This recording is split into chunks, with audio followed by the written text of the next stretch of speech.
Hello मित्रांनो, तुमच्या Marathi Dick चॅनलवर स्वागत आहे। मी तुम्हाला मराठी डिक चॅनलवर रोज नवीन इंग्रजी शब्द शिकवणार। तर चला समय नष्ट न करता आजच्या व्हिडिओमध्ये शिकूया इंग्रजी शब्द। डेव्हस्टेटेड।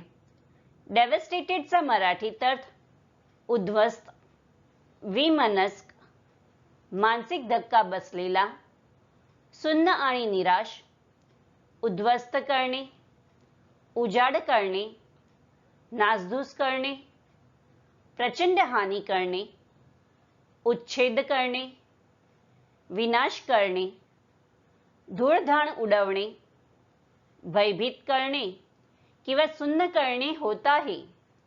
डेव्हस्टेटेडला आपण वाक्यात प्रयोग करून बघूया। पहिला वाक्य आहे, she was devastated when her son died. दुसरा वाक्य आहे, the city was devastated by floods. तिसरा वाक्य आहे, his family is absolutely devastated. चौथा वाक्य आहे, they were devastated by the news of the tragedy. Friends, व्हिडिओला लाईक, शेअर आणि कमेंट करायला विसरू नका आणि चॅनलला सबस्क्राईब करा। Thank you.